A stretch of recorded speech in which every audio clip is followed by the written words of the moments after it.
تعالوا نعمل النهاردة مع بعض الفراخ البلدي المحشية بالفريك بطعم حكاية. يلا نبدأ، وقبل ما نبدأ مننساش نصلي على النبي ونقول بسم الله. الأول أنا نقعت الفرخة في مية فيها دقيق وملح وليمون بس، ما بحطش خل. بعد كده غسلتها وصفيتها كويس قوي، وهجيب بصلة كبيرة مبشورة هحط عليها ملح وفلفل وهتبلهم كويس، ودي هتبل بيها الفرخة كويس من جوه وتحت الجلد. وبعد كده هسيبها في التتبيلة بتاعة البصل دي مش اقل من ساعتين علشان ابدأ اسويها. طبعا لازم نتبلها كويس قوي، والخطوة دي مهمة جدا عشان بتطلع ريحة الزفارة من الفرخة، وكمان بتدي طعم حلو قوي للحمة لما تستوي. خلاص، بعد كده الفريك هجيب كوباية من الفريك هغسلها كويس قوي وهنقعها في المية لمدة ساعة. هنيجي بقى نسوي الفريك، هنجيب حلة نحط فيها معلقة سمنة بلدي كبيرة، واحط بصلة مبشورة وسط، وهقلب البصلة دي لغاية ما تدبل معانا كويس قوي. مش هخليها تحمر بس تدبل. هضيف لها شوية ملح، الملح بيساعد البصل تنزل المية اللي فيها وتدبل أسرع. في المرحلة دي هبدأ أنزل الفريك، هكون مصفياه كويس قوي من المية.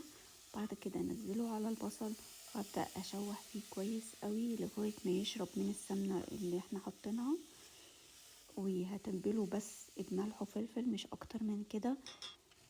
وخلاص، انا مش هضيف للفريك مية لان كده كده هو هيبقى جوه الفرخة والفرخة بتتسلق، فهو كمان هيستوي في الشوربة.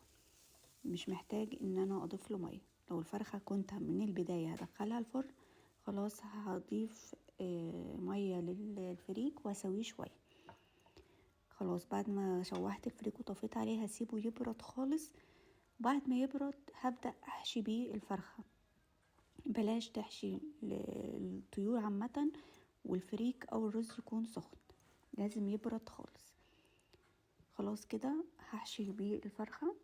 تقدري تحشي عادي تحت الجلد لو عايزة، براحتك. بعد ما اخلص هقفلها وهبدأ بقى انزلها في الشوربة تتسلق. المية بتاعة السلق انا بضيف فيها طماطمايه مبشورة وبصلة مبشورة، وهضيف فيها مكعبات من الجزر، ورق من اللورة، كام حبة قرنفل، وفلفل اسود حب. تقدري تضيفي عادي مطحون، بس ده بيخلي لون الشوربة بيكون افتح شوية لما تحطيه حب. هنزل الفرخة واغطيها، واول ما تبدأ تغلي في المرحلة دي بقى هضيف الملح، مش هضيفه من البداية. بعدين هغطيها واسيبها لغاية ما تستوي. اول ما تستوي هطلعها، هدهنها بزبدة تكون سايحة شوية، وعليها معلقة من الصلصة وملح وفلفل وبس كده. هقلبهم، وبعد ما الفرخة تستوي هطلعها من الشوربة. لازم اسيبها تتصفى كويس وتنشف من الشوربة. بعد كده ادهنها بالخليط ده، لان لو هي لسه فيها شوربة ومش ناشفة، الخليط ده اول ما هتحطيه هيبدأ ينزل من على الفرخة، مش هيبقى ماسك فيها. هدهنها بالشكل ده، واكون مسخنة الفرن كويس قوي. لو فرنك شغالة فوق وتحت يكون احسن علشان تتشوي كويس. بعدين هدخلها الفرن لغاية ما تتشوي واطلعها، وكده تكون جاهزة على الاكل. الطريقة دي كويسة قوي. كمان لو الفرخة كبيرة وفيها دهون بتكون احسن ان انت تدخليها الفرن افضل من ان انت تحمريها. جربوا الطريقة دي واستنى رأيكم بالتعليقات، وما تنسوش اللايك والاشتراك علشان يوصلك كل جديد من الوصفات اللي انا بعملها. وبالهنا والشفا.